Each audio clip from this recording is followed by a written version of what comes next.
أوكي، أعوذ بالله من الشيطان الرجيم. بسم الله الرحمن الرحيم. إن الحمد لله نحمده ونستعينه. من يهد الله فلا مضل له ومن يضلل فلا هادي له. أشهد أن لا إله إلا الله وحده لا شريك له وأشهد أن محمدا عبده ورسوله. رب اشرح لي صدري ويسر لي أمري واحلل عقدة من لساني يفقه قولي. يؤتي الحكمة من يشاء ومن يؤت الحكمة فقد أوتي خيرا كثيرا وما يذكر إلا أولو الألباب وفوق كل ذي علم عليم.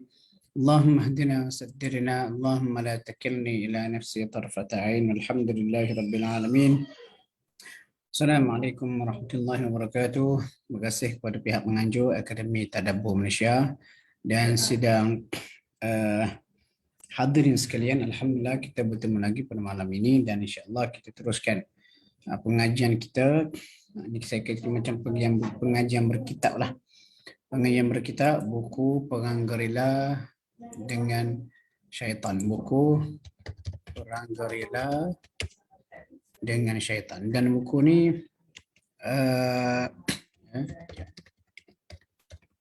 buku ni ini rupa dia, Perang Gerila dengan Syaitan. Dan buku ni sebenarnya adalah buku saya yang pertama yang kemudiannya saya terbitkan semula. Tajuk asal dia ayat-ayat syaitan. Ini yang apa di mana buku tu? Sorry, saya tulis ya.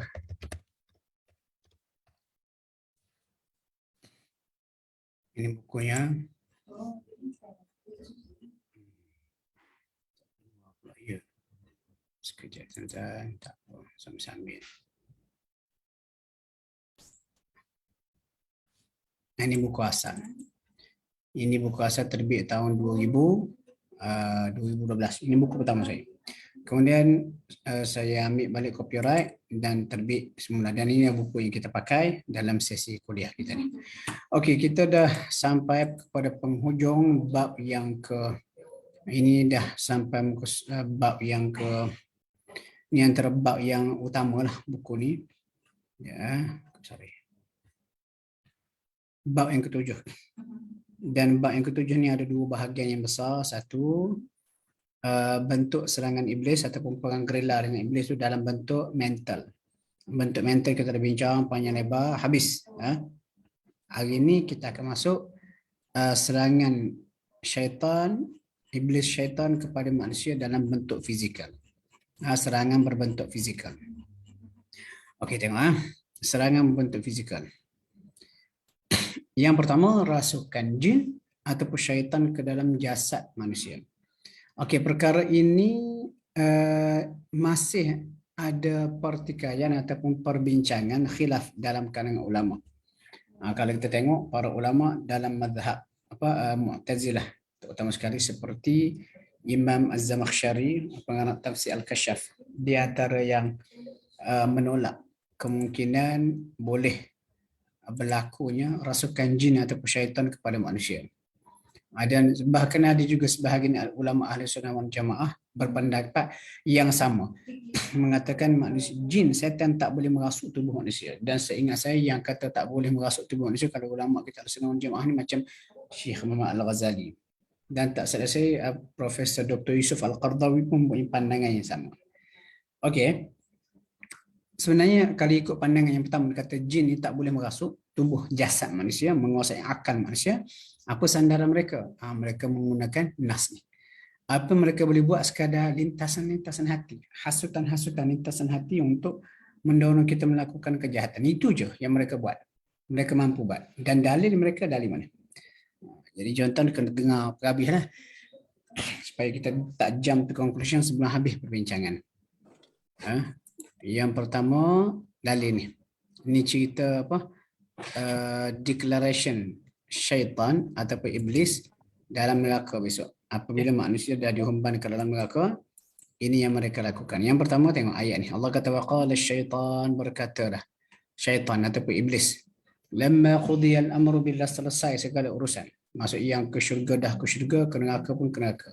Dia kata, innallaha wa'adakum wa'adal haqqi. Sesungguhnya Allah telah menjanjikan kamu janji yang benar. Wa'adtukum, dan aku juga janjikan kamu. Tetapi fa'akhlaftukum, aku langgar janji itu. Sebab apa aku langgar? Aku setan. Itulah kerja aku. Kemudian wama kana li, ni yang penting, tengok yang berkala hitam. Dia kata wama kana li alaikum min sultan, dan tiada bagiku sebarang alasan ataupun kuasa ke atas kamu. Aku tak ada kuasa, dan dikatakan kuasa di sini kuasa untuk menguasai akal, merasuk tubuh. Illa melainkan an da'autukum, aku sekadar da'autukum, mengajak macam hasutan. Jumlah buat tu, buat ni, makan rasuah, zina. Itu je. Lintasan dalam kepala. Fastajabtum li, lalu kamu menyahut seruan itu. Fala talumuni walumu anfusakum, jangan kamu salahkan aku, sebaliknya salahkan diri kamu sendiri. Jadi berdasarkan ayat ni, ulama contohnya dalam mazhab Mu'tazilah dan juga sebahagian ulama dalam Ahlussunnah wal Jamaah mengatakan tak boleh, jin sekadar boleh memberi lintasan hati sahaja ke dalam minda kita, dan mereka tak boleh menguasai jasad ataupun akal kita sehingga kita hilang kawalan, kita dirasuk. Ini pandangan yang kontralah yang biasa kita dengar. Jadi apa tujuan kita belajar ni, tuan-tuan? Tujuan kita belajar ni, kenapa saya dedahkan pandangan-pandangan sebegini, adalah untuk melatih akal kita untuk menerima perbezaan. Dan supaya kita jangan ingat satu pandangan kita pegang itulah muktamad. Banyak lagi pandangan-pandangan lain. Okey. Majoriti ulama Ahlussunnah wal Jamaah pula berpendapat jin boleh merasuk jasad manusia. Lemahnya gangguan dan hasutan syaitan pada kedua-dua potongan ayat di atas tu, lemah gangguan tu bermaksud mereka tak boleh paksa secara keras. Contoh dia muncul depan kita dengan rupa yang menakutkan, dengan siungnya, kuku yang panjang sedempur, dia peruguk. Kalau mu tak buat ni, mu tak kufur, aku akan bunuh kamu. Aku buat ni kamu. Itu maksud dia. Jadi rasukan jin terhadap fizikal manusia yang lemah semangat dan imah imannya disokong oleh banyak dalil lain. Maksudnya boleh kita jin setan merasuk manusia, ulama yang mengatakan boleh, dia ada dalil-dalilnya. Sebab tu kita tuan dalam Islam, dia macam apa, kita kata pertembungan dalil atas satu pandangan. Setengah sebahagian ulama faham dalil hadis nas ini sebegini. Lalu dia ekstrak daripada ayat itu hukum dia begini. Lepas tu datang pula sebahagian ulama lain, dia pun menilai kembali ataupun memberi jawapan yang berbeza. Dan jawapan mereka bukan disokong oleh nafsu, akal ataupun sentimen semata-mata. Lebih lagi kalau ia melibatkan sesuatu yang berbentuk ghaibiyah, benda yang berbentuk ghaib, mesti berdasarkan dalil. Jadi ulama yang mengatakan jin boleh merasuk tubuh manusia, akal manusia yang lemah semangat dan juga lemah imannya, dia ada dalil. Tengok yang pertama. Dia kata Allah mengarahkan manusia agar berlindung daripada syaitan yang tenggelam timbun dalam hati nurani manusia. Kita baca ayat ni. Allah kata minta perlindungan dengan Allah daripada apa? Min syarril waswasil khannas. Daripada kejahatan setan al-khannas. Khannas ni yang kata datang dan pergi. Tenggelam dan juga timbul. Dan menurut Abdullah bin Abbas, setan yang ingin bertengger pada hati kita, hati jantung anak Adam. Bila kita lupa lalai, dia akan membisikkan kejahatan. Bila kita ingat Allah, dia akan tenggelam. Sekiranya setan mampu bertengger pada hati jantung manusia, mereka pun boleh merasuk jasad manusia. Itu difaham sebalik nas ini. Okey, kemudian dalam ayat lain Allah Ta'ala sebut orang makan riba dibangkitkan di akhirat besok seperti manusia yang terkena rasukan syaitan. Tengok ayat ni. Allah kata alladzina ya'kuluna riba, sesungguhnya orang yang makan riba tu la yaqumuna illa kama yaqumul ladzi yatakhabbathu syaitanu minal mas. Orang yang makan riba, ambil riba, tak akan dapat berdiri dengan betul, melainkan seperti berdirinya orang yang dirasuk setan dalam keadaan terhuyung-hayang. Jadi kalau sekena ayat ni sebut macam dirasuk setan, maksud benda tu dah ada lah. Contoh kita tu, awak ni macam ketam berjalan. Maksudnya ketam berjalan sengit tu tak lurus, adalah. Awak ni, kita kata apa, perangai buruk macam sekian-sekian, bagi contoh. Jadi benda yang dibayangkan itu ada, wujud. Jadi ayat yang Allah kata orang makan riba besok di akhirat mereka akan berdiri, dibangkitkan dalam keadaan teruk, seperti terhuyung-hayang, seperti orang yang dirasuk oleh setan. Jadi berdasarkan ayat ni, ulama yang kata ada possibility untuk jin merasuk jasad manusia, ada dalilnya, sokongannya yang ni. Okey, yang seterusnya Nabi sebut bahawa syaitan ini mampu bergerak dalam tubuh manusia melalui pembuluh darah. Ni, pembuluh darah. Hadis ini panjang ceritanya. Nabi bertemu dengan isteri dia yang berbangsa Yahudi. Nama dia Safiyah binti Huyai. Safiyah binti Huyai ini satu hari jumpa dengan Nabi. Lepas tu Nabi pun keluar hantar di balik rumah. Dalam keadaan gelap malam, tiba-tiba Nabi terserempak dengan dua lelaki Ansar. Dua lelaki Ansar yang dalam gelap malam. Lepas tu dia tengok Nabi, mereka berdua lari. Lepas tu Nabi pun panggil. Sekejap, Nabi kata, duduk situ. Lepas tu Nabi pun terangkan. Nabi kata, ini isteri aku, Safiyah binti Huyai. Sahabat berdua berkata, Subhanallah ya Rasulullah. Terkejutlah. Nabi kata, kenapa aku jelaskan macam ni kepada kamu? Kerana setan Nabi kata bergerak dalam pembuluh darah manusia. Majrad dam, pembuluh darah. Maksud kalau dia bergerak dalam pembuluh darah, dia boleh pergi segenap penjuru badan yang boleh mengawal ataupun boleh kita kata menguasai bahagian-bahagian tertentu dalam jasad manusia. Ini yang disebut oleh kita kata para ulama hadis lah, atau para ulama yang memahami hadis ini. Tuan-tuan, saya kena. Okey. Jadi berdasarkan nas ini mereka kata jin boleh merasuk sebab dia boleh melalui kawasan pembuluh darah manusia. Okey, habis. Seterusnya, ini cerita seorang wanita. Wanita ni wanita yang istimewa ni. Ini sepatutnya ini kita jadikan sebagai panduan. Hak malangnya kita sekarang ni tuan-tuan, kalau tengok hadis ni, malangnya orang kita ni sihat segar bugar, sengaja pergi selok, pergi tunjuk aurat. Kenapa nak kena tunjuk aurat? Memang saya kerja saya jual tubuh, saya model. Jadi saya kena tunjuklah aurat saya. Kalau tak macam mana saya nak survive? Lagipun Tuhan buat tubuh badan saya cantik, saya kena bersyukur dengan mempamerkan benda ni. Itu contoh songsang lah. Cuba tengok cerita ni. Seorang wanita ni, wanita berkulit hitam, dia jumpa dengan Nabi. Dia kata, Rasulullah, doakan aku supaya aku sembuh daripada sakit aku ni, sakit sawan. Dia selalu kena sawan. Dan bila dia terkena sawan, dia akan macam kata kena sawan, jatuh, pakaiannya tersingkap, nampak aurat. Nabi berkata, in syi'ti sabarti, kalau kamu sabar, walakin jannah, maka dapat syurga. Wa in syi'ti, kalau kamu nak, da'autullah ayyu'afika, aku boleh doakan Allah supaya Allah sembuhkan kamu. Lepas dia berkata, asbirulah, kalau gitu aku sabar Rasulullah, aku sabar.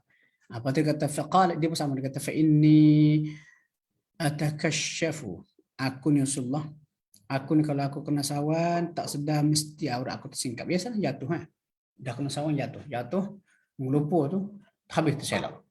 Nampak rambut kau, nampak kaki ke semua sekali. Jadi dia nak supaya dia boleh sabar untuk menanggung ujian dunia, sebab dunia sekejap ya ujian tu. Lepas aku bimbang, aurat aku tersingkap. Boleh tak kamu doakan ya Rasulullah supaya bila aku terkena aurat aku tak tersingkap, Allah Ta'ala akan jaga. Nabi pun doakan permintaan tu. Cuma tuan-tuan, perkataan ni dia kata apa? Sirak. Kalau dalam bahasa Arab, sawan ni dipanggil sirak. Sirak ni kalau ikut kepercayaan orang Arab, nanti kata sirak ni dia sejenis dikata penyakit yang hilang akal. Dan kalau ikut dia kata punca sirak ni macam-macam. Antara satu daripada mengikut kepercayaan orang Arab adalah terkena rasukan jin. Jadi hadis ni kalau kita kata sirak di situ sawan kerana masalah fizikal, ataupun mungkin sirak dia terkena sawan ini kerana gangguan jin, nampak tak? Dia masuk jin tu boleh merasuk lalu memberi sawan kepada si wanita. Jadi hadis ini menunjukkan ada possibility jin tu boleh merasuk ataupun menguasai jasad manusia. Ini berdasar ni. Kata hadis ni tuan-tuan, sepatutnya jadi motivasi lah kepada kita. Perempuan ni sahabiah ni orang beriman, dia minta risau aurat dia terdedah, lalu minta supaya Allah Ta'ala jaga aurat dia. Jadi kalau muhasabah kepada kita. Setengah orang kita ada aurat nak tunjuk, kenapa kau ni satu kecantikan. Belanja gambar sikit contohlah, keluar dari Insta. Belanja punggung sikit, gambar punggung. Lepas tu belanja tu nak tunjuk. Dan walaupun kita tunjuk, orang pujuk, oh cantiklah awak ni, oh seksi dan sebagainya. Sebenarnya selagi gambar tu berada di online, orang duk tengok, jangan sampai benda tu menjadi sesalan kita di usia tua besok. Besok dah usia tua, kita dah hijrah, sedar dah. benda tu salah, sedangkan gambar kita tu masih lagi berlegar dan kita tak tahu gambar kita, aurat kita pergi ke mana dah. Dari dijadikan bahan apa oleh manusia lelaki-lelaki yang jahat, yang buas nafsu ni. Kadang-kadang gambar kita tak senonoh tu tersebar disimpan, lalu dijadi satu, kata macam mana, pendorong untuk meningkatkan nafsu untuk buat benda tak molek. Tengok gambar kita terangsang nafsu, pergi cari pelacur. Contoh waliyadzubillah. Atau tengok gambar kita terangsang nafsu, pergi berzina. Sedikit sebanyak, kita jadi punca kepada tindakan-tindakan maksiat. Lepas tu tuan-tuan kena sensitif. Dan sekarang ni dosa dalam media sosial sangat dahsyat. Kita tak sedar. Sehingga saya pernah cadangkan supaya definisi dosa ni dirombak kembali. Kita kena buat struktur baru. Dosa-dosa ni bukan sekat dosa mencarut, dosa kutuk maki orang, dosa dalam media sosial, dosa mempersendakan orang lain, dosa dedahkan aurat, dosa aib, dosa share benda-benda yang mengarut ni. Itu pun perlu kita perhatikan. Kita kena sensitif. Jangan main redah, main lepas saja. Tengok contoh wanita ni. Risau dia aurat terdedah. Kita tak risau, bangga pula aurat terdedah. Tunjuk. Keluar statement-statement yang kita kata nampaknya sangat biadab ataupun menampakkan kejahilan. Waliyadzubillah. Okey, seterusnya. Yang keseterusnya Nabi pernah mengusir syaitan yang mengganggu seorang kanak-kanak. Cerita dia macam ni. Seorang wanita ni jumpa dengan Nabi, dia kata, Rasulullah, aku selalu macam kena rasuk atau kena sawan. Nabi pergi dekat budak tu, Nabi pun kata kepada budak tu, ukhruj aduwallah, keluarlah kamu daripada tubuh anak ini, wahai musuh Allah. Setan itu, ana Rasulullah, aku ni Rasulullah. Qala, lepas tu katanya Anas yang meriwayatkan hadis ni, kata fabara'a, lalu budak tu pun sembuh. Lepas tu wanita tu pun gembira bagi hadiah kepada Nabi 2 ekor kibas dan juga daripada susu beku, yogurt lah kita kata, dan juga minyak sapi kepada Nabi. Hadis yang riwayat Ahmad dan juga Al-Hakim. Jadi apa pengajaran pada hadis ni? Pengajaran antara satunya, ada kemungkinan sebab Nabi suruh keluar, bila keluar tu mesti ada benda masuk lah dan menguasai ataupun mengganggu tubuh budak tu. Lepas tu satu lagi saya pernah baca ada buku cerita 30 tahun lepas, ada seorang ulama Mesir nama dia Syekh Wahid Abdul Salam Bali. Ini antara ulama yang terkenal lah. Ya, saya tulis, tuan-tuan boleh tengok. Dia masih lagi hidup. Dia ni antara kepakaran dia merawat jin, tapi pernah sekali dia stop pencen, menghilangkan diri sebab dia nak fokus kepada ibadat ataupun dia tak maulah, dia nak keep low profile lah. Nama dia Wahid Abdul Salam Bali. Ini orangnya. Dia ni handal. Kalau baca buku dia, Syekh Wahid Abdul Salam Bali, buku dia dah ada terjemahan, senjata tajam untuk menangkis kejahatan sihir. Buku ni pun saya ingat saya beli 30 tahun lepas masa saya pergi umrah kali pertama. Dan dalam buku tu dia cerita pengalaman dia merawat orang kena jin, orang kena sihir. Dan bila baca ruqyah kepada orang yang kena jin atau kena sihir, biasanya jin yang menguasai tubuh ataupun menguasai akal pesakit itu akan bercakap. Dan bila bercakap, syekh ni dia akan introduce diri dia. Dia kata, aku Wahid Abdul Salam Bali. Siapa nama kamu? Dan bila dia tengok cara dia introduce, dia kata itu cara Nabi. Tengok hadis tadi tu. Yang kita baca. Keluar kamu wahai musuh Allah, aku ni Rasulullah. Dan itu antara kaedah lah. Dan Syekh Wahid Abdul Salam Bali kalau dulu dalam kaedah dia, bila dia merawat orang kena jin, kena sihir, dia akan berdialog. Dia tanya kamu siapa, agama apa, kemudian dia akan dakwah kepada jin tu. Dan kemudian yang lately katanya yang terkemudian dia dah tak berdialog lagi dah. Sebab apa? Ini pun khilaf ulama. Sebab ada kawan saya di UAE, dia ni guru juga. Dia pun antara ruqyah dia juga, ruqyah yang kita kata betul lah, bukan kita kelentong ni. Dia masih belajar di Jordan, dia ikut syekh dia. Syekh dia tu merawat orang dan syekh tu tidak berdialog dengan jin yang merasuk. Sebab apa? Syekh dia kata kalau berdialog dengan jin yang dirasuk, dia akan buka pintu-pintu fitnah kepada perawat dan juga orang di sekeliling. Dan itu cerita apa, kalau baca buku tu As-Sarim Al-Battar tu dikarang oleh Syekh ni, Syekh Wahid Abdul Salam Bali ni, berdasarkan pengalaman dia, itu cerita 30 tahun lepas. Dan saya dapat tahu yang terkini dia tak berdialog lagi dah. Mungkin kematangan dia menyebabkan dia tahu bila berdialog tu banyak kita kata fitnah-fitnah, banyak bahaya yang dibuka kepada orang yang di sekeliling. Contoh buka bahaya pada orang di sekeliling macam mana? Orang di sekeliling tak tahu setan yang merasuk tu penipu. Dia boleh laga-lagakan orang di sekeliling. Oh, dia boleh laga ke orang ni dengan orang sana. Walaupun dah dipesan, katakanlah perawat tu pesan dah. Dia kata dia ni penipu. Dia cakap apa yang ada percaya. Tapi setan kepakaran dia melaga-lagakan manusia. Jadi untuk lebih selamat, jangan berdialog. Itu cerita dah. Tapi kalau berdialog, introduce diri dia kata. Kamu ni siapa? Keluar. Aku ni, sebut nama kita. Allah Allah. Jadi ini nas berikutnya. Maksudnya Nabi pernah mengusir. Nabi suruh keluar. Bila Nabi suruh keluar, mesti ada benda masuk. Aku kata ada penguasaan jin setan pada tubuh manusia itu. Seterusnya, adalah hadis lain cerita Uthman bin Abil As. Nabi suruh dia pergi ke Taif untuk satu urusan. Tiba-tiba dia terkena gangguan misteri ketika nak salat. Menyebabkan dia lupa tentang keadaan salat. Dia pun report ke Nabi. Nabi buat apa? Nabi ludah ke dalam mulut dia. Nabi tepuk dada dia. Lepas tu Nabi ludah dalam mulut dia. 3 kali. Nabi berkata, "Ukhruj aduwwallah." Keluar wahai musuh Allah. Fa'ala dhalika thalatha mar. Nabi buat 3 kali. Lepas dia kata, lepas tu dia pun Nabi kata, ilhaq, pergilah, sambung balik, teruskan urusan kamu, aku suruh. Lepas tu katanya Uthman kata lepas tu, dia kata tak ada dah aku hadapi gangguan itu menyerangku. Jadi kesimpulan tuan-tuan ni, kalau boleh kata, walaupun ada perselisihan tentang isu rasukan jin dan juga syaitan. Ini kata tak boleh, tu kata boleh. Jadi boleh jadi, saya pernah rujuklah kawan-kawan. Ingat lagi masa tu kami dalam mursyid. Ni, saya sebut nama lah, tak apalah. Kenangan kawan-kawan. Ni, Datuk Dr. Khairuddin Aman Razali. Dia tu wakil rakyat ahli Parlimen PAS, bekas menteri tu. Dulu sebelum masa kami baru tubuh ke mursyid tahun 2012, dia aktif dah dalam PAS ni. Tapi tak jadi wakil rakyat macam sekarang lah. Masa tu kita bincang ni isu ni. Lepas tu saya ingat lagi masa tu saya tengah tulis buku ni. Buku pertama tajuk Ayat Syaitan tu. Sembang dia. Rupanya dia ada belajar lah. Dia belajar di Kemudian Ruqyah Islamiah ni. Tanya dia macam mana Syekh? Benda ni khilaf, ada sebahagian ulama kata tak boleh. Ada sebahagian kata boleh. Dia kata macam ni. Memang khilaf tetapi di conclusion ni saya ambil daripada kata-kata dia tu. Dia kata sebalik para ulama yang biasa terlibat dengan rawatan sebegini tak boleh nak menafikan kerana pengalaman yang mereka lalui sendiri.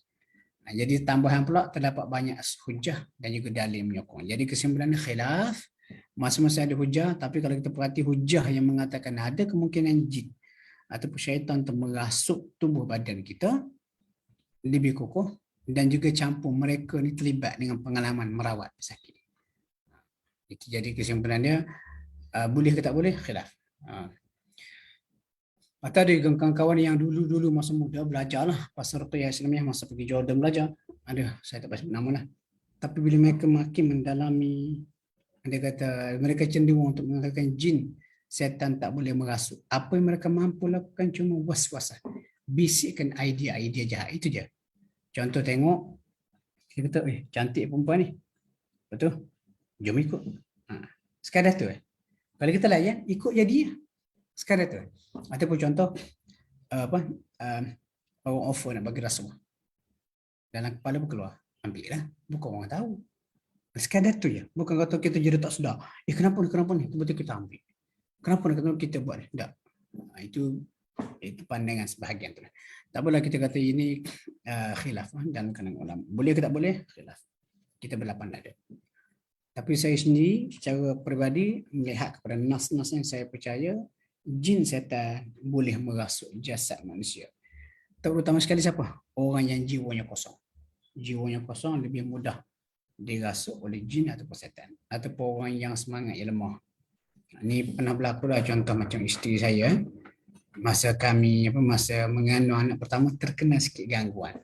Dan masa dia terkena gangguan tu nampak macam sedar tak sedar. Dan lepas dia pulih, lepas dirawat, lepas pulih, dia rasa dia sedar. Tapi dalam diri tu macam ada satu suara lain. Itu suara lain. Dia kata ni unik lah. Lepas dia sedar, kita sembang, bincang balik. Jadi berdasarkan pengalaman sebegini, kita kata ada something. Macam contohnya, dia antara cara lah. saya tak pandai, saya tak dalam ini, tapi kalau terkena gangguan seperti ini, biasanya kalau kata betul ada gangguan macam ada cubaan jin atau syaitan nak menguasai kita, kita akan minta kepada pesakit itu supaya syahadah. Baca ayat kursi. Syahadah, baca ayat kursi. Dan wife saya cerita masa itu bila saya suruh dia baca syahadah atau ayat kursi, dia nak baca, tapi satu rasa lagi dalam kepala dia ni, jangan baca, jangan baca, jangan baca. Macam ada kecamuk. Macam ada kecamuk antara dua tu. Dan dia kata dia tak nak explain benda tu. Ini kata-kata antara keunikan lah. Allahuakbar. Okey, terus yang kedua, serangan berbentuk fizikal. Hak syaitan boleh buat. Kebakaran rumah. Macam mana tu kebakaran rumah? Ni ada cerita ni. Nabi kata apa? Ini cerita hadis ini sesuai lah dengan zaman Nabi ya. Cerita seekor tikus yang telah tarik sumbu pelita campak atas tikar Nabi. Apa tu menyebabkan tikar Nabi terbakar sekadar kata saiz duit 1 dirham.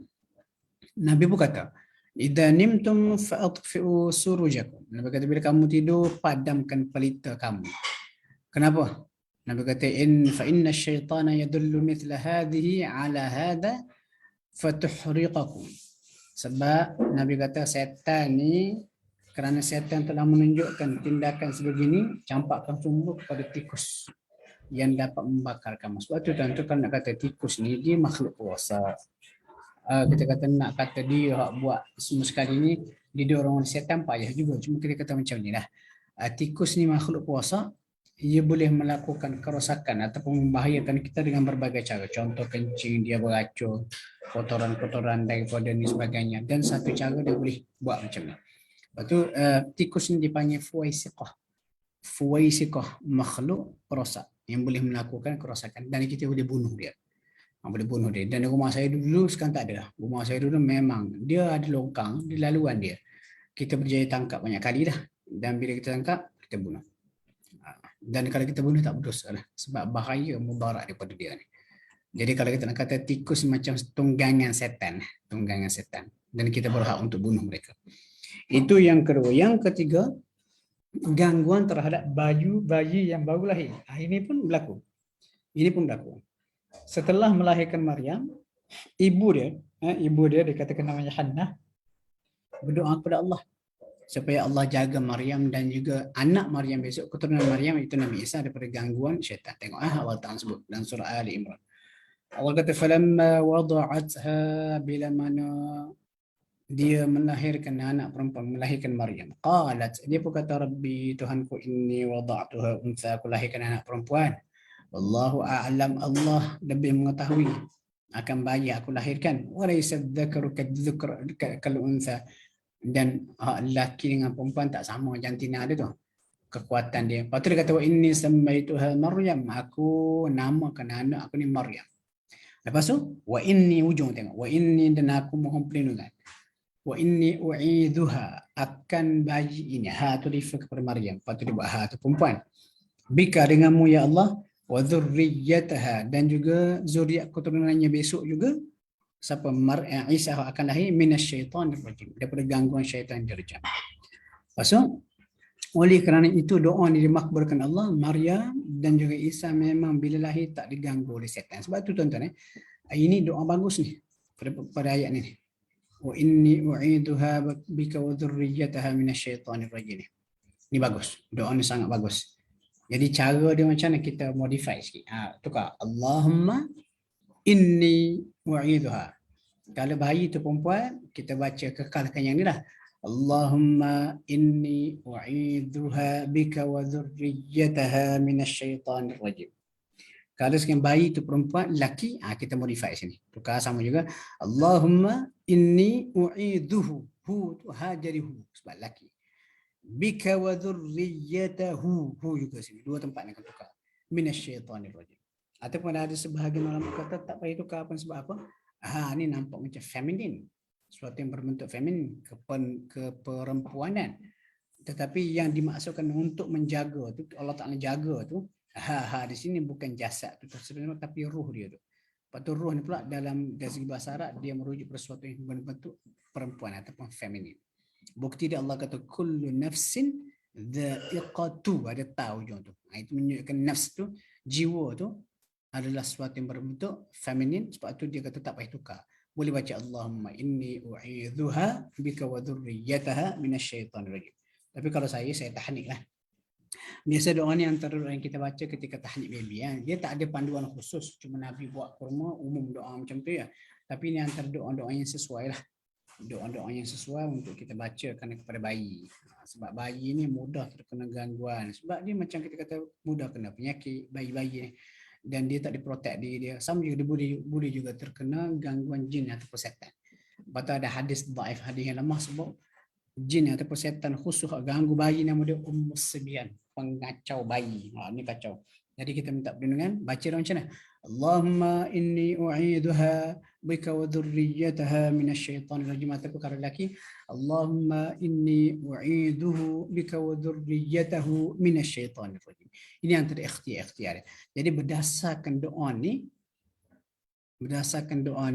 tengok Nabi kata apa?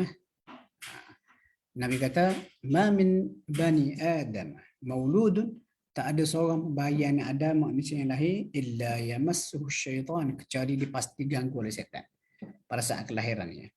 Dia kata, lepas tu fayastahillu sarikhan min massi syaitan, lepas tu akibatnya dia menangis, melalak lah kita kata disebabkan gangguan syaitan tu. Ghaira Maryam wa ibnaha, melainkan hak tak kena tu siapa? Maryam dan juga anak lelaki. Kenapa? Kerana berkat doa ibunya yang disebut dalam surah Ali Imran. Itu cerita dia.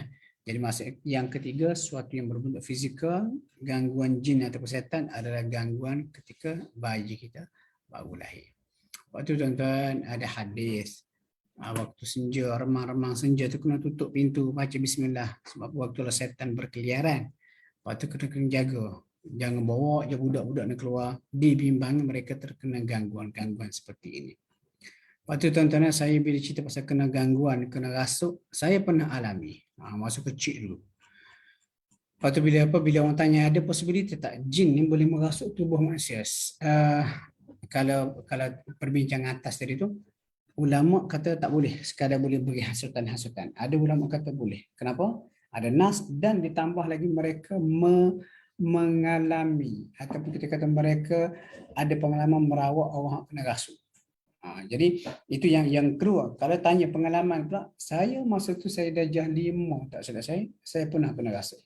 Dan dia macam satu vacuum, satu ruang kosong, saya tak sedar.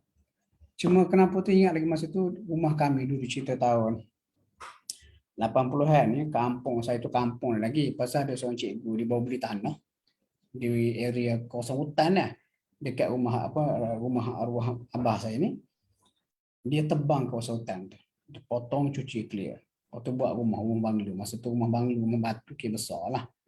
Lepas tu kita budak-budak biasa, budak kampung pergi main, dan saya pergi main situ dekat kawasan hutan tu. Saya pergi situ dekat-dekat dengan senja. Memang waktu tu kalau berdasarkan hadis waktu setan berkeliaran.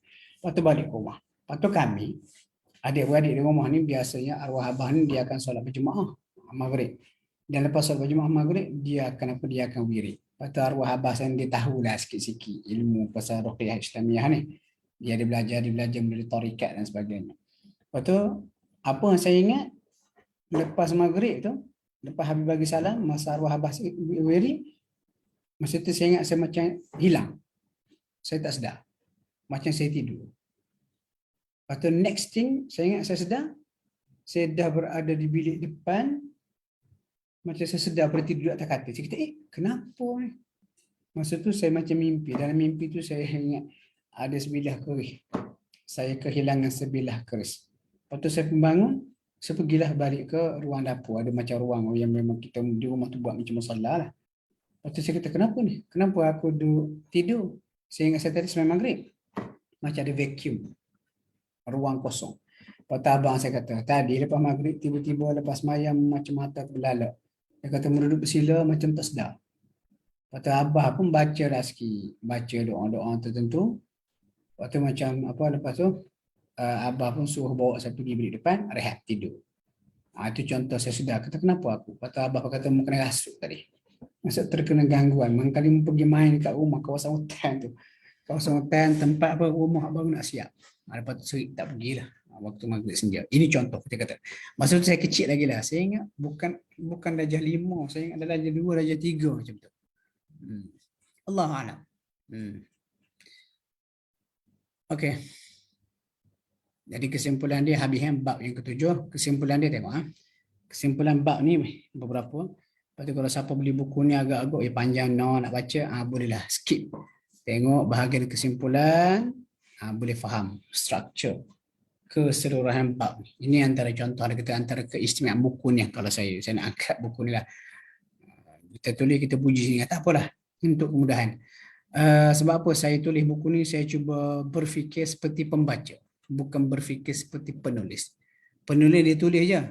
Pembaca ni kadang-kadang, sebab kita membaca buku, bila buku tu tebal-tebal, kita cuba jump to conclusion cepat sikit.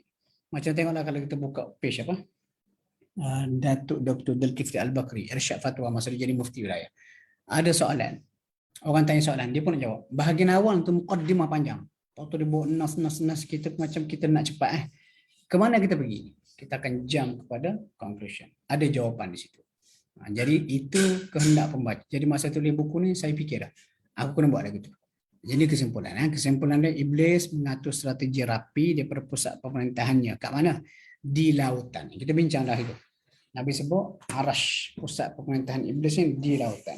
Dari situ dia hantar pasukan tentera ke seluruh dunia untuk merosakkan manusia. Okay. Yang kedua, ini tajuk buku ni. Perang menentang syaitan ni, perang yang berat sebelah. Kita tak nampak dia. Sebab tu saya katakan buku ni tajuk dia Perang Gerila Melawan Syaitan. Perang gerila melawan syaitan. Okey je berapa buku ni. Buku ni boleh beli online je. Saya cari link apa. Telaga Biru. Perang gerila. Sorry.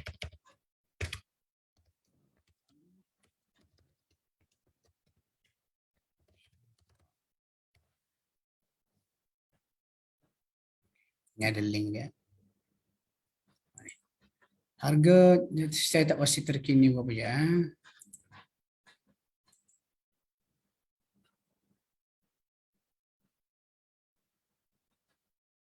Mana dia?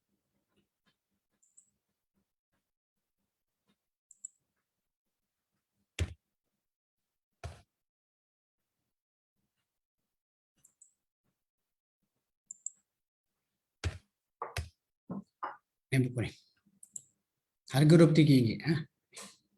RM23. Okey. Cukup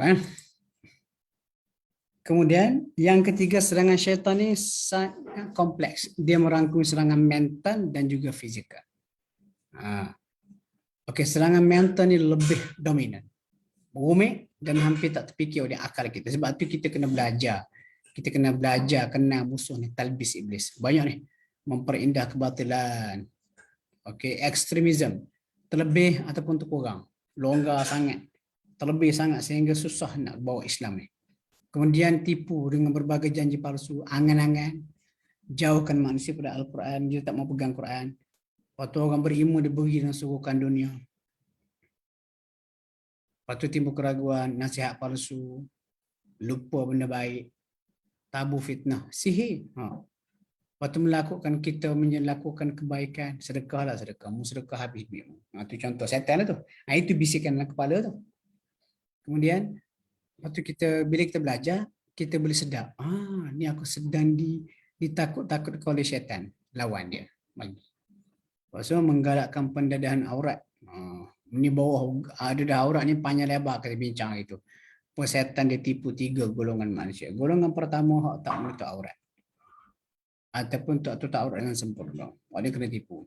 Dia ingat fashion. Golongan kedua, golongan hak menentang. Ini liberal. Dia kata tutup aurat ni, tutup kepala ni tak payah. Hak penting hati dia baik. Dan kita dah jawab. Dan golongan ketiga, hak tutup aurat dah. Tapi tidak menangkapi pakaian takwa. Maksud tutup aurat macam medah, baju, jubah, longgar semua sekali. Tapi mulut longkang. Perangai gedik. Jadi orang tengok, tak solat contoh. Aku tak memang aku tak pakai tudung. Tapi mulut tak longkang, aku tak mengumpat. Dia tu pakai tudung, pakai jubah, tapi dekat pantry di office dia, dia presiden kelab mengumpat. Ataupun boleh ke syaitan dalam diri saka diusir dengan kerap membaca surah Al-Baqarah. Satu lagi tuan-tuan, saya nak pesan, saya memang tak tahu, saya tak pandai bidang ni sebab saya lebih berteori berbentuk akademik. Tapi bila melibatkan isu-isu apa kita kata praktikal yang memerlukan rawatan penyembuhan semua sekali itu kena pergi pada pakar ya. Cuma kita berkawan lah, ada kawan-kawan dalam kalangan anak murid Datuk Almarhum Datuk Harundin. Bila kita nak kata saka dalam diri kita, tuan-tuan kena beringat, kita kata oh, saya ada saka. Impact dia bukan kata saya ada saka. Impact dia, kita kembangkan sikit ayat tu. Oh, saya ada saka. Sebab tok saya dulu berjanji dengan jin setan melakukan syirik untuk sekian. Kita tuduh kita ada saka, kita dakwa kita ada saka, dia bukan berhenti setakat tu. Impact dia, kita telah memalikkan tuduhan syirik kepada tok nenek kita. Sebab tu kalau orang dengan geng-geng Datuk Harun dia ni, dia kata jangan cepat nak kata saka. Sebab bila kita kata saka, benda dia turun-temurun yang datang daripada tok nenek kita. Dan kita bimbang, kalaulah benda tu bukan, setan ni nak rosakkan kita. Antara cara mereka nak rosakkan kita, dia nak tipu kita, supaya menuduh tok nenek kita mensyirikkan Allah. Ada bela jin, ada bergabung ataupun ada minta bantuan jin dengan setan ni. Sedangkan kita tak tahu benda ni benda ghaibi. Sebab tu kadang-kadang bila orang kata saka, saya dengar macam itu sikit. Macam kita itu sikit lah. Tapi ada cara untuk mengenal pasti betul ataupun saka ataupun tidak. Ini tu. Tapi kata boleh ke syaitan dalam diri? Kalau boleh kita kata saka tu diusir dengan kerap membaca surah Al-Baqarah. Dia gini ya. Habis bab ni nanti, bab berikutnya kita akan belajar senjata menghadapi serangan jin atau setan. Ya, saya just skip tengok ke depan. Ini bab berikutnya.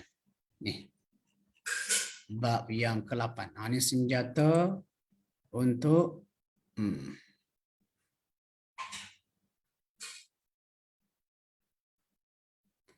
Sedangkan seorang Melayu letak uncang yang berisi lada hitam di bawah tempat tidur bayi di kampin kain lampin untuk gangguan syaitan. Nak kata macam ni, adalah perbincangan kata budak kecil ni kadang-kadang dia tak mampu untuk protect diri dia. Jadi antara satu cara, tapi ini nak kata macam ni kurang selamat dia juga. Dia buat macam tangkal-tangkal sikit, dibacakan doa-doa tertentu, tulis pada satu kertas letak. Sebenarnya saya lebih suka sesuatu lebih kuat. Contoh, doakan kepada Allah, ya Allah mujaga anak aku. Doa-doa tu doa yang masyhur lah, macam tadi tu Allahumma inni u'idzuha. Ingat baca. Kita pergi ke mana pun, kita tinggal bila mana pun, oleh kerana hak protect anak kita tu, doa tu datang kepada Allah, Allah akan protect direct. Tak perlu lada hitam ke, tak perlu benang-benang ke. Kita bimbang benda tu dia jadi macam, walaupun kita kata usaha ikhtiar, tetapi kebergantungan kita tu lebih kepada fizikal benda tu berbanding bergantung pada Allah. Sedangkan Nabi ajar cukup dah baca ayat kursi sampai di hujung tu, wasi'a kursiyyuhus samawati sampai habis. Kerajaan Allah meliputi langit dan bumi. Ya Allah besarnya langit bumi. Wala ya'uduhu hifdhuhuma wa huwal 'aliyyul 'azim. Tak lemah sikit pun untuk kamu jaga kedua-duanya. Mu tolong jagalah baby aku. Minta dari Allah. Tak perlu kita bergantung. Dibimbangi lama Quran lada hitam ke, ataupun kita kata apa-apa kita letak di tempat tidur itu dijadi ganti wakil Tuhan kepada kita. Sedangkan kita tak perlu benda ni. Kita minta direct dengan Allah. Baca doa-doa masa berterusan. InsyaAllah Allah Ta'ala akan jaga bayi kita. Saya suka lagu itulah. Okey. Senjata ni banyak ni. Panjang ni. Tapi kita tengok, kita jump to conclusion dia terus, bahagian akhir, supaya tuan-tuan boleh nampak.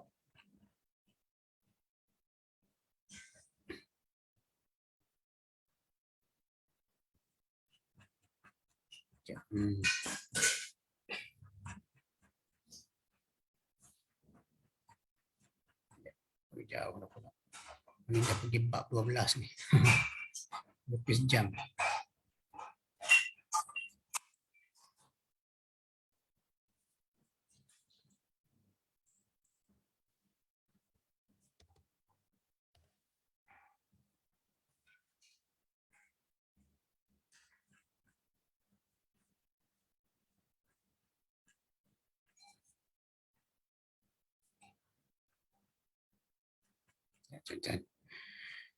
Tenang-tenang, tak payah risau, tak apa. Saya nak terus pergi pada conclusion ni supaya, okey, conclusion dia. Okay. Senjata. Yang pertama, waspada. Beringat daripada segenap penjuru. Nanti kita bincang. Yang kedua, berpegang teguh pada Al-Quran dan Sunnah, Islam yang sebenar. Belajar dalami agama kita, praktik apa hak Tuhan suruh, agama suruh. Agama tak bagi hasad dengki. Agama tak bagi buruk sangka. Agama suruh jaga akhlak. Itu sebenarnya pendinding kepada jin atau setan. Apa tu yang seterusnya tengok ni? Memohon perlindungan dengan Allah daripada kejahatan setan. Ini paling power. Kadang-kadang orang kita sebab tak mengaji, dia rasa hak ni tak seberapa. Lalu dia bergantung kepada makhluk. Jumpa Tok Bomo, jumpa Ustaz. Kalau Ustaz betul tak apalah. Ni hak Bomo bagi tangkang-tangkang. Ni letak sini, letak sini, letak sini. Jadi akhirnya kita bergantung kepada benda tu.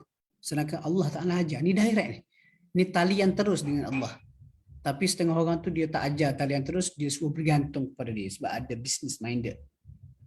Sentiasa mengingati Allah, ini sentiasa bersama jemaah muslimin. Lepas tu kalau kita perhati orang jenis tak pergi ke surau masjid, tak bercampur dengan orang, mudah lagi ditipu. Sebalik orang bersama dengan jemaah surau masjid, dia ada kita kata kebersamaan, lepas tu setan takut benda tu. Okey, kemudian kenal pasti strategi syaitan ni, kena belajar ni. Panggil talbis iblis, kita tahu tipu daya dia. Kemudian sentiasa menyanggah menentang syaitan. Syaitan yang jenis suka makan tangan kiri, kita pakai tangan kanan. Rupanya dia memberi kesan kepada gangguan tu. Taubat, istighfar, banyak lagi dah tambah ilmu pengetahuan dan sebagainya. Ini antara contoh-contoh kita kata perbincangan kita akan bawa lah pada bab ini. 178 saya pergi 100. Jadi kita masuk sekarang ni bab yang seterusnya kita sentuh sikit. Intro lah, introduction. Okey. Senjata untuk menghadapi jin ataupun syaitan. Okey, sorry. Tadi yang kesimpulan tu tak habis lagi. Contoh lagi yang mengapikan permusuhan, menakutkan mimpi manusia dengan mimpi ngeri. Mimpi ni tuan-tuan tak boleh pakai. Mimpi ni ada 3 jenis. Satu mimpi yang benar dipanggil mubasyirah. Perkhabaran gembira yang Allah Ta'ala berikan kepada orang beriman, orang soleh. Tapi dia tak simply nak percaya terus macam tu. Dia ada audit-audit lain. Waktu tidur. Lepas tu orang yang bermimpi tu tahu mana mimpi orang dia, orang soleh ke, orang yang beriman ke tidak. Sebelum tidur dia buat apa, dia ikut sunnah-sunnah Nabi dan sebagainya. Ni lepas tu itu mimpi yang benar. Mimpi yang kedua, mimpi mainan tidur, psikologi. Sebelum tidur kita tengok drama tengok dokumentari ular. Mimpi jumpa ular yang dia kata siapa sihir aku ni. Ataupun yang ketiga mimpi ngeri, mimpi setan. Setan nak usik kita, nak takut dia buat mimpi-mimpi ngeri. Dan antara satu serangan mental setan juga kita dah bincang apa dia? Mempromosikan institusi hantu sebagai entiti berpengaruh. Orang duk sibuk lagi takut ke hantu berbanding takut buat dosa. Selamba boleh makan riba, boleh makan rasuah, tapi kalau cerita hantu, ngeri tempat tu keras. Kena panggil ustaz, ustaz boleh cuci kawasan tu. Dia duk nampak waktu lagi. Waktu berbagai kita kata ketakutan kepada hantu dalam bentuk kita kata entiti tu dijadi lebih utama berbanding takut nak buat dosa. Katakanlah masalah saya sebut, kita keluar rumah, lari ikut satu kawasan, kata di situ ada Pontianak. Orang kata banyak kali terserempak dengan Pontianak. Sekali kita ditegur Pontianak, kita pun terkejut, kita pengsan. Sebab kejutan itu menyebabkan jantung kita tak stabil, kita pun oksigen tak dapat full dalam tubuh, kita pun pengsan. Kita pun sedar dah sampai ke rumah rongsong. Kata-kata kenapa? Orang tanya, saya nampak ada Pontianak tegur saya tadi. Kata kalau Pontianak tegur kita, kita terkejut, adakah kita berdosa? Kita tak berdosa. Setakat tu je lah. Tapi kalau setan dalam kepala kita, dalam jiwa kita, hasut kita supaya makan rasuah, kita berdosa. Itu lagi penting berbanding hantu tu. Dan saya risau hantu ni, promosi hantu ni, dia jadi bisnes. Takut-takut ni dah jadi satu bisnes untuk menggerunkan manusia. Jadi kesimpulan dia, nak kena kenal semua ni, tipu daya setan. Okey, sebelum kita masuk kepada bab yang berikutnya. Bab ni saya ingat kita buka ada soalan. Ada lagi 10 minit, kita buka soalan. Kalau tuan-tuan ada soalan, apa berkaitan dengan topik yang kita bincang dah ni, mudah-mudahan kalau saya mampu jawab, saya jawab. Allahuakbar. Sila. Tulis ataupun boleh buka mic.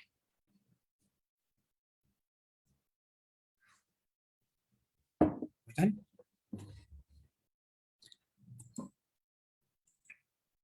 Okey. Salam. Tak apa, patut kena tak boleh saya baca soalan sebab saya mimpi kena patuk bola hitam pada tangan kiri. Bila bangun jam 5.27. Ini mungkin mainan tidur. Walaupun saya ada buat amalan bacaan sebelum tidur. Dia kena ingat gini tak ada jaminan yang pasti. Kalau kita buat apa sebelum tidur, baca doa dan sebagainya, kita tak diganggu oleh setan. Dia boleh buat. Cuma kalau mimpi macam ni, mula-mula sekali kita kena ingat mungkin ini adalah gangguan setan. Setan nak menakutkan kita. Kita pun tersedar, kita kenapa ya aku mimpi dipatuk lah? Padahal aku dah baca doa ni, ke ada apa? Kita mula berfikir, ke ada siapa tak puas hati dengan aku? Lepas tu dia pun bila setan push macam tu kita pernah telayan, dia kata ini good business ni, setan kata besok malam dia buat lagi. Akhirnya kita develop satu persepsi, ada siapa dengki dengan aku. Jadi cara terbaik lain kali kalau mimpi macam ni, sedar je mimpi dipatuk ular tangan kiri ke tangan kanan tak kira lah. Kita kata mungkin ini mimpi mainan tidur, setan nak kacau apa, nak create business untuk apa, aku ada benda lain. Baca a'udzubillahi minasyaitonirrajim 3 kali, a'udzubillahi ludah ke kiri 3 kali. Lepas tu beralih tempat tidur, sambung tidur, insya-Allah tak akan pergi mudarat. Itu kita kata sebab tu kita tidur ni, sebelum tidur nak kena baca doa-doa, dan sepanjang hari pun satu senjata hak kita kena ada untuk berhadapan dengan setan. Kita kena ada pendinding dalam diri kita. Cara pendinding itu bukan tangkal. Bacalah wirid-wirid hak Nabi ajar tu. Baca semua wirid Nabi ajar. Benda paling simple. Ayat kursi setiap kali lepas solat. Itu memang sunnah Nabi. Dan lepas ni kita insya-Allah kita akan bincang. Kita bukan sekadar baca ritual, baca dengan menghayati penghayatan. Kat mana kehebatan ayat kursi, di mana pendinding sebelah ayat kursi. Pada hujungnya Allah kata wasi'a kursiyyuhus samawati wal ard. Kerajaan Allah tu meliputi sebesar langit dan bumi, besar tu. Wala ya'uduhu hifdhuhuma, tak lemah sikit pun dia Allah tu nak jaga kedua-dua langit dan bumi yang besar ni. Wa huwal aliyyul azim, dia maha tinggi maha agung. Masa tu minta ya Allah mu boleh jaga sebesar langit dan bumi. Jaga aku. Jaga isteri aku, jaga suami aku, jaga anak-anak, jaga kata benda properti aku. Itu. Lepas tu kita amalkan wirid-wirid Nabi tu. Nabi ajar tu dengan penghayatan, bukan sekadar macam kosong ritual. Nantilah kita kalau kita buka lagi, kita baca tafsir surah Al-Falaq. Contohnya, surah Al-Falaq tu dalam tu dah ada everything. Cukup dah untuk kita protect diri kita daripada berbagai ancaman. Sebab tu Nabi suruh baca ayat kursi, Nabi suruh baca 3 kul doa-doa tertentu sebelum tidur untuk menghindari. Walaupun begitu, tetap ada possibility ataupun setan nak kacau kita. Tak ada masalah, dia boleh kacau lagi. At least mungkin gangguan dia tu satu ujian Allah kepada kita lah, untuk test sejauh mana keyakinan kita pada Allah dan sejauh mana kita nak praktik. Dan nasihat saya lepas ni, kalau mimpi ngeri jangan jump to conclusion siapa nak sihir aku nak tu. Kita bertanya orang salah. Kalau kena patuk diular ni bahaya tu, mangkali tanda. Jangan. Kita beriman nasihat-nasihat tak bertauliah seperti itu boleh merosakkan kita. Buat Nabi ajar, bangun tengah malam sedar. Katakanlah kena ni. Astaghfirullahalazim. A'udzubillahi minasyaitonirrajim. Ludah ke kiri 3 kali, isyarat. Bukan kata ludah. Betul-betul ludah. Lepas tu beralih tempat tidur. Beralih sikit. Atau kalau kita rasa tak tenteram lagi, semayang. Mungkin itu cara Allah Ta'ala nak kejut kita. Dan minta perlindungan. Allah Ta'ala beri jaga kita daripada sebarang mara bahaya. Cara itu lebih selamat daripada kita tanya orang, itu barangkali ada siapa nak sihir kamu tu. Jom kita jumpa dengan ustaz ni. Mulalah dia akan merebak. Keburukan ataupun kita sangkaan-sangkaan kita tu akan merebak, menyebabkan dia jadi makin teruk. Sebenarnya manual agama ni dah cukup untuk bantu kita. Jadi kita kena, waktu kita kena dalami agama kita, apa ditinggalkan oleh Nabi, cukup dah sebenarnya untuk keperluan kita. Tak perlu kita jumpa tutup bom dan sebagainya. Allahuakbar. Lagi-lagi soalan? Ya. Tak clear lah, macam putus-putus sikit. Kalau kita mimpi tetapi satu hari tu benda tu macam kita nampak dulu macam semalam mimpi benda ni dulu. Deja vu lah tu. Deja vu ni Allah Alam, saya tak kerti nak kata lah, tapi macam Nabi sendiri, Nabi sendiri 6 bulan sebelum dilantik sebagai Rasul, Nabi bermimpi something malam besok jadi. Lepas tu ulama apa berdasarkan sebuah hadis, Nabi kata mimpi ni satu cabang daripada 53 ke 54 cabang kenabian. Lepas tu kenapa ulama bincang, kenapa dia kata satu cabang daripada 53 cabang kenabian? Sebab dia kira 53 tu dibahagi dengan tahun kenabian 23 tahun, dia akan punya jawapan dia 6. 6 tu refer pada 6 bulan pertama Nabi dapat mimpi. Itulah. Sebenarnya bagi saya itu tak ada apalah, mungkin kita kata memori kita lah. Sebab mimpi ni pun dia berkait rapat dengan memori kita. Contohlah kalau tuan-tuan tengah tidur, kawan kita tengah tidur, simbah air. Mimpi dia water-based. Atau kalau belajar psikologi, dia kata mimpi ni dia jadi macam kata will fulfillment. Kita dah teringin nak something, tak dapat. Lepas tu dapat. Macam contoh kawan saya, tapi dia kata anak percaya ini mubasyirat. Mimpi khabar gembira yang Allah Ta'ala berikan kepada orang beriman. Kawan saya itu dia ni orang Indonesia. Kalau sebut nama mungkin di sini kenal lah, tak apa saya tak apa sebut. Dia orang soleh. Dia memang orang baik, orang soleh. Dia kata lepas dia belajar di Indonesia, dia teringin sangat nak sambung ke Syariah, nak dalami bidang hadis. Lepas tu duit tak ada. Lepas tu dia macam bersedih lah, dah tak mampu ni. Lepas tu satu malam dia kata dia bermimpi berada dalam majlis ilmu dengan syekh di Syariah. Lepas tu dia kata akhirnya sampai dia ke Syariah. Lepas tu dia kata ana yakin, ana rasa mimpi ana tu mubasyirat, perkhabaran gembira yang Allah Ta'ala berikan kepadanya. Jadi kita kata mungkin mubasyirat, lepas tu mungkin juga sebab keinginan tu nak sangat sehingga terbayang pergi ke sana. Dan kita pun kita pun selalu juga alami contoh kita besok suspend ni, besok ada interview penting. Kita tidur malam tu fikir macam mana. Kita tidur malam tu kita termimpi interview tu macam pergi ke interview, padahal tidak pun. Ini kata dia ada pengaruh. Sebab tu dalam hadis Nabi kata mimpi 3 jenis. Mimpi yang benar mubasyirat, dia ada syarat-syarat dia. Yang kedua, mimpi kita kata gangguan setan tadi tu. Kemudian yang ketiga, mimpi yang dipengaruhi oleh faktor psikologi. Okey lagi, cerita pasal setan ni. Kita ada lagi 2 minit. Saya kena berhenti tepat lagi ni sebab baru sampai pada kampung tadi. Driving, separuh hari, letih tak hilang lagi. Okey lagi, 1 ataupun 2 soalan. Tapi sambil-sambil tuan-tuan, program kita ni dianjurkan oleh Akademi Tadabbur dan program ni memang free. Ini satu pujian lah saya boleh berikan kepada Akademi Tadabbur. Ini antara jihad ilmu yang mereka lakukan dan perlu kepada sokongan kita lah. Jadi tuan-tuan untuk meneruskan kelangsungan program-program macam ni, bolehlah kita sama-sama bantu ada atas dia bagi nombor akaun yang boleh disalurkan untuk terus kita kata kelangsungan kelas-kelas seperti ini Akademi Tadabbur. Okey. Soalan? Tak ada. Okeylah, Ustaz Isuk, saya rasa setakat dulu saya kembalikanlah kepada Akademi Tadabbur. Assalamualaikum warahmatullahi, dan insya-Allah untuk 2 minggu akan datang kita akan masuk bab yang ke-8. Ini antara bab yang penting. Bab yang penting. Okey. Soalan okey. Bagaimana nak mengelakkan diri daripada terjebak kepada kaedah rawatan bertentangan syariat? Sedangkan orang awam sukar untuk buat pertimbangan dan juga analisa kepada perawat-perawat. Sebab tu tuan-tuan, dia sama juga dengan benda-benda lain. Nama tu penting. Nama dan juga background. Kalau nama tu dah nama besar, Darus Syifa ataupun Darussalam. Jadi nama tu penting. Pada peringkat orang awam kita tak pasti. Lepas tu jangan percaya orang cakap. Kata orang kita, oh ini gue jumpa bomoh ni power. Dia boleh. Kita jangan tu pergi. Kita kena ada critical thinking sikit. Kena buat analisa. Study sikit. Betul ke kaedah dia? Sebab dibimbangi kalau pergi, lepas tu kita mungkin terpengaruh, akhirnya terjebak. Jadi nama siapa perawat tu penting untuk kita perhati. Itu kaedah paling mudah lah.